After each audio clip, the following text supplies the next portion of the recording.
আমরা ছোটবেলায় এখানে আমার শ্বশুর বসে আছে, আমি কি করি? ছোটবেলায় আমরা একটা গান শুনতাম, জামা তোর জামাইয়ের বাহারি আমি যাব না, তোমার জামাই চাকরি করে মহিমাগন্ধ সুগার মেলে, মাসে মাসে পত্র পাঠায় ঘরে আসে না, জামা তোর জামাইয়ের বাহারি আমি যাব না। স্বামী যদি বাড়িতে না থাকে ওই বাড়ির যায় ঘর পড়া দেওয়া লাভ আছে? কথা বলেন না কেন ভাইজান? একটু মনোযোগ দিয়ে শুনবেন। ওলীদ বিন মুগীরা, আজকে বাংলাদেশের বহু যুবক বউ থুইয়া বিদেশে যায়, জোরে কোন যায় কি যায় না? ওই মেয়েটার স্বামী থাকে না, তখন ওই যুবকের জন্য পাগল হয়ে যায়। বাংলাদেশে কিন্তু পর কিয়া বেড়ে গেছে, জোরে কোন কথা ঠিক কিনা? এটা মারাত্মক একটা রোগ। আর একটা রোগ হলো নেশাগ্রস্ত রোগ। এই সব কথা একদিন বলা যাবে না, একটু মনোযোগ দিয়ে শোনেন। তা তো 100% সত্য। আমি যখন যুবতী ছিলাম তখন তোমার বাবা ব্যবসার কাজে বাইরে গেল। আমি যখন যুবতী ছিলাম তখন তোমার বাবা ব্যবসার কাজে বাইরে গেল। এমন সময় আমার মনের মধ্যে একটা মিন শারিল ওয়াসওয়াসিল খান্নাস, কোরআনে আছে না নাই? শয়তান ভিতরে ঢুকছে। আমি ছাদের উপর গেছি, ছাদের উপর যায় তাকায় দেখি তোর বাপের ছোট ভাই বাড়ি তাওয়াফ করতেছে। যেই বাড়িতে পুরুষ মানুষ থাকে না, ভাবি থাকে, ওই বাড়িতে দেওরারা তাওয়াফ করে। জোরে কোন কি করে? দেওরা বোঝেন না? দেওরারা তাওয়াফ করে। ভাবি, বুড়িগঞ্জ বাবারে যাচ্ছি, ভাবি আপনার কি লাগবে? ও ভাবি, আপনাদের সাইজ ভাবি মনে হয় আপনার বিয়ে হয় নাই। এমন কতগুলো কথা পুরুষ মানুষ মেয়ে মানুষকে যখন শোনায়, রাসূল কয় আল্লাহ আমার কষ্ট দিছে বলে কয় না, শুধু আপনি না, কিয়ামত পর্যন্ত আলেম ওলামা, নবীর ওয়ারিস এবং নবীদের বিরুদ্ধে যারা কথা বলবে তারা সকলেই হচ্ছে জারদ সন্তান। এখনো যারা নবীর বিরুদ্ধে কথা বলে এরা কি সন্তান? জারদ সন্তান। এমন একটা আয়াত আল্লাহ নাজিল করছে ভাই, এই কয়েকদিন আগে নবীর বিরুদ্ধে কি যেন কইছে, হিন্দু ও পুরাই মারিছে পারে না। এরকম মারা ঠিক না, এরকম মারা উৎসাহ আমি দিচ্ছি না, কিন্তু কতগুলো লোক মনে মনে করে ঠিকই করছে। আল্লাহ নবীর বিরুদ্ধে কোনো কথা বলা যাবে, যদি বলে সে মুরতাদ হয়ে যাবে। কোরআনের আইন অনুযায়ী তাকে হত্যা করা আল্লাহ তাআলা ফরজ করে দিয়েছে। একটু মনোযোগ দিয়ে কথাগুলো শোনেন। ওলীদ বিন মুগীরা এই আয়াত নাজিল হওয়ার পরে যখন নবীর সঙ্গে আবার দেখা হয়, নবীকে যখন গালবন্ধ করবে, এখনো করে নাই, কেবল সাইজ হচ্ছে, এমন সময় নবী বললেন উতুল্লিম বাদা জালিকা জানিম। এই কথা শোনার সঙ্গে সঙ্গে ওলীদ বিন মুগীরা মারছে দৌড়, এক দৌড়ে চলে গেছে মায়ের কাছে। কারণ আরবি ভাষা মক্কার নেতারা জানে, আমাদের বাংলাদেশের নেতারা জানে। জানে নাকি? কারণ ওদের ভাষাই হলো আরবি। যেই বলেছে উতুল্লিম বাদা জালিকা জানিম, সঙ্গে সঙ্গে দৌড়, কারণ বুঝবার পারছে নবী কি কইছে। কিন্তু আমাদের বাংলাদেশের নেতারা জানে না। 15.5 বছর কিন্তু আমরা দোয়া করছি, বাংলায় করিনি, আরবিতে। এক ইফতার বাড়ি যায় দেখে একজনও রোজা নেই, হামাক দাওয়াত দেখে দোয়া করেন হুজুর, হাজার হাজার টাকা খরচ করে ইফতার আয়োজন করছি, ভালো করে দোয়া করবেন। আমি চিন্তা করলাম যারা রোজা নাই এর জন্য ভালো কি দোয়া আছে। আমি চিন্তা করলাম এটি বাংলা চলবি না, আরবিতে দেওয়া লাগবে। আরবিতে গড় দোয়া করতেছি, ওরা খালি না বুঝা কয় আমিন আমিন। আমি মনে মনে কইলাম যেখানে বাংলা হবি না সেটা আরবিত মায়ের হবি। তোর কোন কথা ঠিক না? ওলীদ বিন মুগীরা দৌড়ে মায়ের কাছে, মা দরজা খুলে বলে বেটা এরকম চিল্লাস কেন?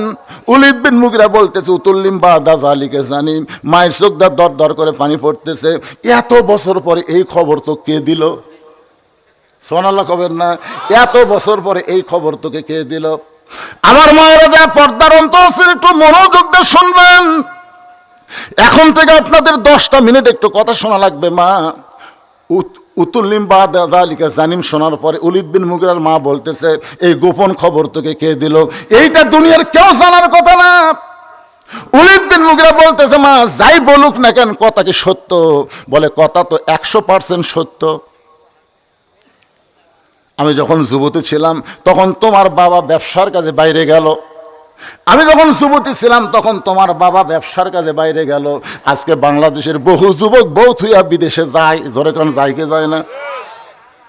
ওলীদ বিন মুগীরার মা বলতেছে তোমার বাবা ব্যবসার যায়, এত লাভ হয়েছে, এই লাভের ধান্দায় বাড়ির যে জুয়ান বউ আছে এই কথা মনেই নেই।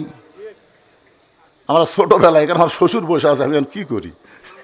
ছোটবেলায় আমরা একটা গান শুনতাম, জামা তোর জামাইয়ের বাড়ি আমি যাব না, তোমার জামাই চাকরি করে মহিমাগন্ধ সুগার মেলে, মাসে মাসে পত্র পাঠায় ঘরে আসে না, জামা তোর জামাইয়ের বাড়ি আমি যাব না। স্বামী যদি বাড়িতে না থাকে ওই বাড়ির যায় ঘর পড়া দেওয়া লাভ আছে? কথা বলেন না কেন ভাইজান? একটু মনোযোগ দিয়ে শুনবেন। ওলীদ বিন মুগীরার মা বলতেছে, বেটা রে, তোর বাবা ব্যবসার কাজে বাইরে দেয়, লাভ এত বেশি হয়েছে, বাড়িতে যুবতী বউ আছে, এইটা তোর বাপের মনে নাই। মাসের পর মাস যখন ব্যবসা করে, এমন সময় আমার মনের মধ্যে একটা মিন শারিল ওয়াসওয়াসিল খান্নাস, কোরআনে আছে না নাই? শয়তান ভিতরে ঢুকছে। আমি ছাদের উপর গেছি, ছাদের উপর যায় তাকাই দেখি তোর বাপের ছোট ভাই বাড়ি তাওয়াফ করতেছে।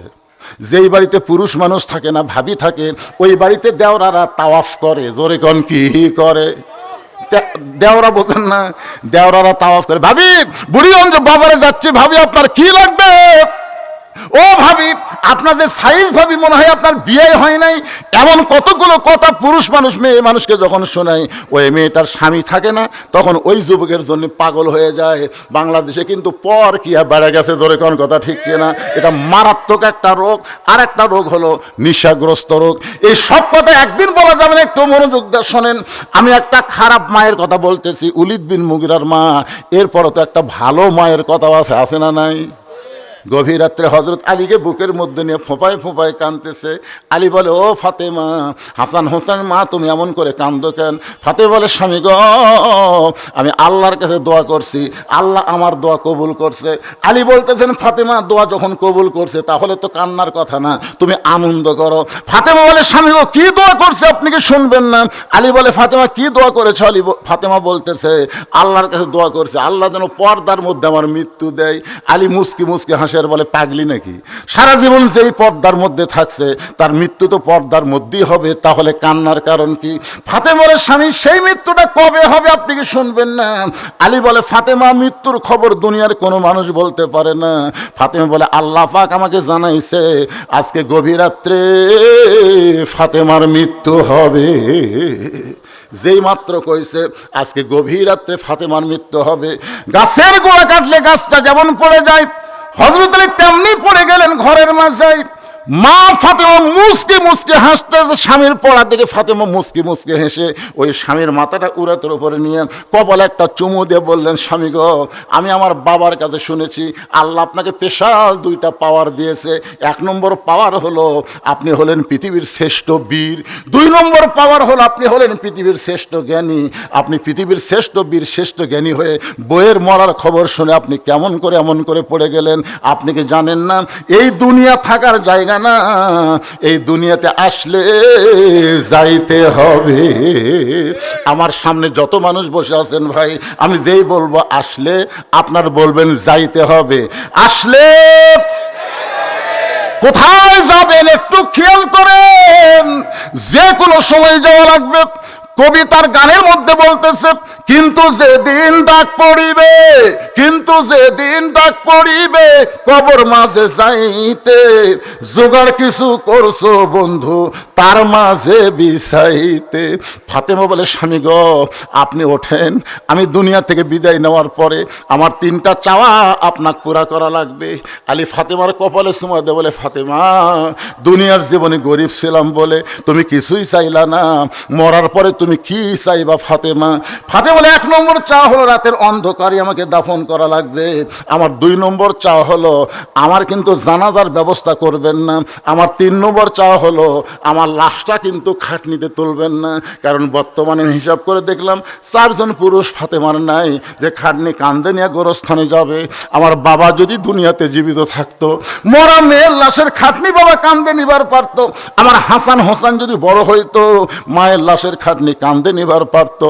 ওগো স্বামী, আমার হাসান হোসেন বড় ছোট, আমার বাবা 6 মাস আগে দুনিয়া থেকে বিদায় হয়ে গেছে।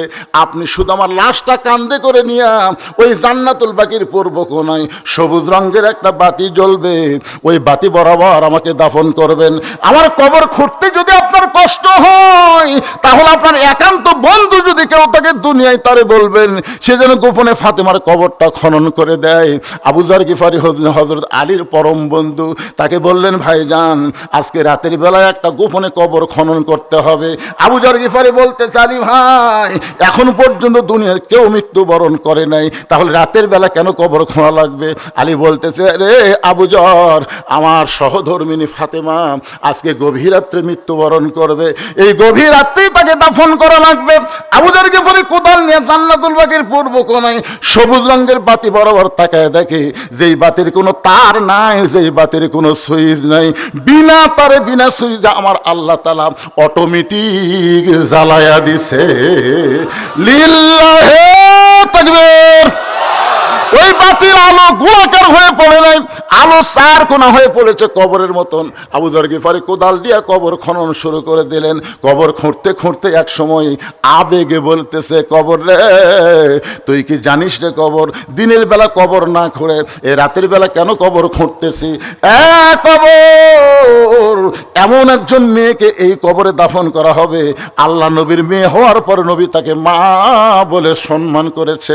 কবর রে খবরদার বেয়াদবি করবি না, তুই কি জানিস রে কবর এমন একজন মাকে এখানে রাখা হবে যার দুইটা সন্তানকে আল্লাহ জান্নাতের যুবকদের সর্দার ঘোষণা করেছে। কোদাল দিয়ে কবর খুঁড়তে খুঁড়তে এক সময় আবু যর বলতেছে কবর রে তুই কি বলতে পারিস কবর আমি রাতের বেলা কেন খুঁড়তেছি? হযরত আলীর সহধর্মিনী ফাতেমাকে এই কবরের মধ্যে রাখা হবে।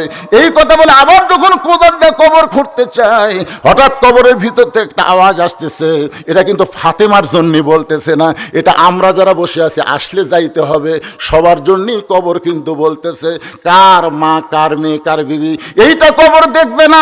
আমল যদি ভালো হয় কবর জান্নাতের বাগান হয়ে যাবে, আমল যদি খারাপ হয় কবর জাহান্নামের গর্ত হয়ে যাবে। বাজান এই কথা শোনার পর আবু যর গিফারি কোদাল ফাইলা দিয়ে দৌড় মারছে, আর গোরস্থানের মধ্যে তাকে পাওয়া যায় নাই। নির্দিষ্ট সময় হযরত আলী ফাতেমার দেহখানা নিয়ে ওই দাফন করার পরে আল্লাহর কাছে বলতেছে আল্লাহ এই ফাতেমার পর্দাকে কবুল করে নাও। হঠাৎ হযরত আলী দেখতে পায় কয়েকটা পুরাতন কবর, এখনই ফাতেমার কবর দিল সেই নতুন কবর নাই, চিল্লায় বলে ফাতেমার কবর ফাতেমার কবর। কে যেন বলে আলী রে ফাতেমা পর্দা নিশি, আল্লাহ তার কবরটাকেও পর্দা করে জোহরা ডিগ্রি তাকে দান করেছে। হযরত আলী বাড়ির মধ্যে এসে দেখে হাসান হোসেন দুই ভাই ঘুম পাড়তেছে। ফজরের নামাজ পড়তে গেলেন মসজিদ নববীতে। হযরত আলীর সঙ্গে যেই সাহাবী সব সময় নামাজ পড়ে তার নাম হলো আবু যর গিফারি, কিন্তু মসজিদের মধ্যে গিয়ে দেখে আবু যর গিফারি নাই। মনে মনে চিন্তা করতেছে ফাতেমার কবর খুঁড়তে খুঁড়তে হয়তো ক্লান্ত হয়ে গেছে, আজকে ফজর হয়তো মসজিদের বারান্দায় আদায় করতেছে। তাড়াতাড়ি ফজর নামাজ শেষ করে যখন মসজিদের বারান্দা যায় আবু যর গিফারিকে দেখতে পায় না। পরদিন জোহরের সময় দেখে আবু যর গিফারি নাই, আসরের সময় দেখে আবু যর গিফারি নাই। একটা দিন চলে গেল আবু যর গিফারি মদিনার মধ্যে দেখা যায় না। দ্বিতীয় দিন দেখলো আবু যর গিফারি নাই, এক সপ্তাহ দেখলো আবু যর গিফারি নাই, এক মাস দেখতেছে আবু যর গিফারি নাই, এক আধ বছর হয়ে গেল, এরপরও আবু যর গিফারিকে মদিনায় খুঁজে পাওয়া যায় না। প্রত্যেকটা সাহাবীর মনে চিন্তা নবীর এত বড় সাহাবী আবু যর গিফারি গেল কোন জায়গায়? কয়েক বছর পর আবু যর গিফারি ফিরে আইছে মদিনায়।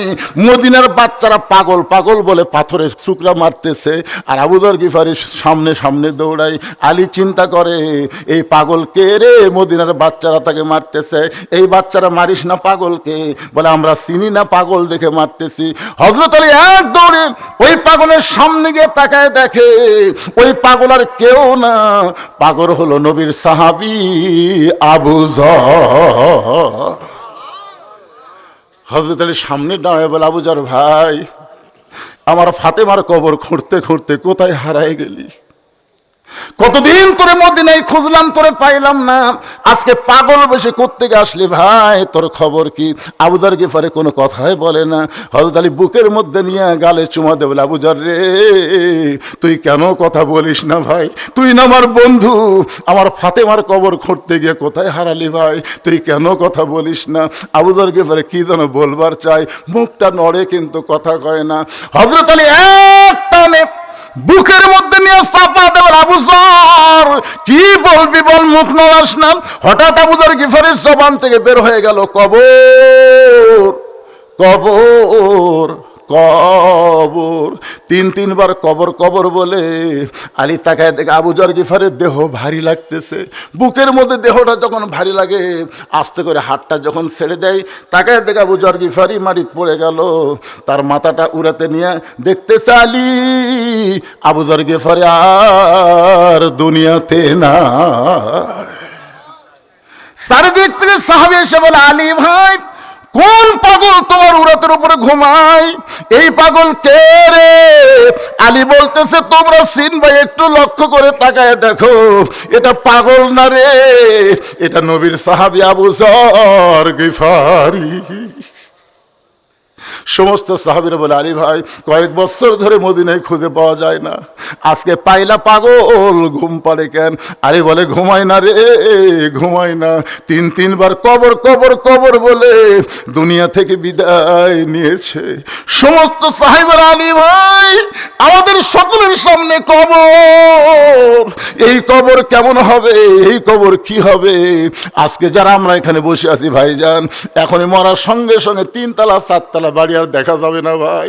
বারবার তাকায় দেখি, কি দেখতেছেন? বলে 5 তলার ভিত দিছি, 3 তলা রড বার করে রাখছি, হুজুর দোয়া করবেন 5 তলা যেন কমপ্লিট করবার পারি। কিন্তু সেই বাড়ি ঠিকই থাকবে, অন্ধকার কবরে আমাদের সবার যাইতে হবে। এমন আযাব দিবে রে ভাই, কবরের ওই মাটিতে গলা ফেটে রক্ত ঝরবে চিৎকারের ওই চোটেতে। চিন্তা করে দেখেন, এই গভীর রাত্রে আমরা জান্নাতের বাগানে যারা বসে আছি, এখান থেকে বাড়ি যাওয়ার গ্যারান্টি আমাদের নাই, কিন্তু সবার গ্যারান্টি কবরে যাওয়ার আছে। জোরে কোন ঠিক কিনা? এই জন্য কবরে যাওয়ার আগে আজকে নবীর এতিম মাদ্রাসায় আমি মাত্র 200টা কোরআন শরীফ, এতগুলো হাজার হাজার মানুষের মধ্যে মাত্র 200টা আল্লাহর কোরআন শরীফ চাই ভাই। একটা কোরআন শরীফ মাত্র 500 টাকা। যাদের বাপ মা দুনিয়া থেকে কবরে চলে গেছে, ওই বাপ মার কবরকে জান্নাত বানানোর জন্যে আজকে হাফেজি মাদ্রাসা, এই কওমি মাদ্রাসা একটা কোরআন শরীফ দান করবেন। এখানে প্রায় 275 জন ছাত্র আছে ভাইজান, তাদের হাতে একটা করে কোরআন শরীফ দেওয়া লাগবে। কোন আল্লাহর বান্দা পারেন 500 টাকা দেওয়া মানে একটা কোরআন শরীফ নবীর মাদ্রাসায় দান করার সময় যাদের বাপ মা কবরে গেছে, বাপ মা রুহের মাগফিরাতে সর্বপ্রথম যেই ব্যক্তি একটা 500 টাকা দিবেন, একটা কোরআন দানের সওয়াব আল্লাহ তার বাপ মার কবরে দিবে। কত টাকা কত হালে কত দিকে চলে যায়। একজনের সিয়াল না সামনে যাওয়া লাগবে, আমার হাতও পাওয়া কঠিন তো এখান থেকে। আল্লাহ তোমার একজন বান্দা সর্বোত্তম কোরআন শরীফ বাবদ 500 টাকা দান করছে। আর একজন আল্লাহর বান্দা দেখেন, 2 জনই যুবক, একটা বুড়া পর্যন্ত উঠতেছে না। কেরে বাপ মা আগে মরছে থেকে মনে নাই? বাপ মার কথা বলছি, পৃথিবীর শ্রেষ্ঠ দান নবীর মাদ্রাসায় একটা কোরআন। কোরআনের চাইতে বড় দান তো কিছু না। আমি তুই আমুয়া দান চাই না, একটা কোরআন শরীফ চাইছি ভাই। 500 টাকা দিলে একটা কোরআন দানের সওয়াব আল্লাহ আপনাদের আমল নামায় দিবে। টাকা চাইলে দান উঠে যান না, প্যারালাইসিস হয়ে কিন্তু পড়ে থাকবেন। যাবেন কেন? এতক্ষণ ওয়াজ করছি, একটা লোক লড়ে না চড়ে না, বোঝা যায় না। টাকা চাইলে লাভ ধরতেছেন কেন? বসে থাকেন, বাকি ওয়াজ করবো তো আপনাদের নিয়ে। উলিদ্দিন মুগিরা মায়ের কাছে গেছে, মনে আছে আপনাদের? মনে আছে? এর খবর কি বোঝা লাগবে না? না শুনেই দৌড় দিবেন কেন ভাই? জান আল্লাহ, দেখেন আমার হাত ভরে যাচ্ছে, 500 টাকা লোড দিয়ে, আর এরা যাওয়ার জন্য পাড়াপাড়ি। ধরেন ধরেন টাকা ধরেন, মাশাআল্লাহ। ই হচ্ছে জাতের সন্তান বাড়ি। একটা শ্বশুরের জন্য কোরআন, একটা বাবার জন্য কোরআন, 2টা কোরআন শরীফ বাবদ 1000 টাকা দান করেছে। আল্লাহ কবুল করেন। আল্লাহ তোমার আরেকজন বান্দা 2টা কোরআন শরীফ বাবদ 1000 টাকা দান করেছে, আল্লাহ কবুল করেন। আরেকজন কোরআন শরীফ বাবদ 500 টাকা দান করেছে, আল্লাহ কবুল করেন। কবুল করো, কবুল করো মোদের কামনা, দানকারীকে দিবেন জান্নাত, আল্লাহ নিরাশ করবেন না। আপনারা কি তালের মুসলমান হবেন? টাকা না দিলে বসে থাকেন। 500 টাকা যদি না থাকে 10 টাকা দিবার পারবেন না? এই 10-20 টাকা দিবার পারবেন আপনারা? এই মাদ্রাসার বাচ্চারা ব্যাগ নিয়ে যাবে, রুমাল নিয়ে যাবে। যিনি যা করেন আল্লাহর কোরআনকে মহব্বত করে জীবনের শেষ দান মনে করে দিবেন। মনে করেন না যে বেঁচে থাকবো বহুদিন, না রে ভাই। আজকের মাহফিল শেষ হতে পারে, আজকের মোনাজাত শেষ মোনাজাত হতে পারে। এই জন্য আল্লাহর রাস্তায় ভিতরে ব্যাগ না যাবে। মাদ্রাসার তাল বেলুম কোথায় গেল রে? ভিতরে ব্যাগ না ঘোরো। আল্লাহ তোমার একজন বান্দা কোরআন শরীফ বাবদ 500।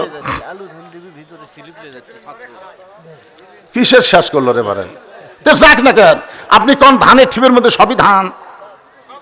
আচ্ছা, আপনার কোন ধানের ঠিপের মধ্যে সবই ধান মনে হচ্ছে, বিশাল ঠিপ, সব ধান।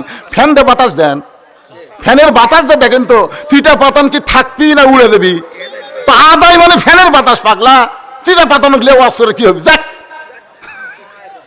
সিটা পাতান চলে যাক, অসুবিধা কি? আপনারা দেখেন তো টাকা ঠিক কি কম হচ্ছে, এলা সব 500 টাকা লোট দেখে পাচ্ছেন আপনারা, টাকা ঠিক হয়ে যাচ্ছে। আপনার বসে থেকে কি দেখতেছেন? আল্লাহর একজন বান্দা 500 টাকা, আর একজন কোরআন শরীফ বাবদ 500 টাকা, আর একজন আল্লাহর বান্দা 4টা কোরআন শরীফ বাবদ 2000 টাকা। আবার কি দিছে রে? চশমা ছাড়া তো কাম হচ্ছে না। 2000 টাকা 4টা কোরআন শরীফ বাবদ। মুসাম্মাদ জলি আক্তার একজন মা ফার্স্ট হয়ে গেল। মাই দেখেন ফার্স্ট হয়ে গেল, এখনো পর্যন্ত কোনো মরদ পারেনি রে 4টা কোরআন শরীফ দিবেন। জলি আক্তার 2000 টাকা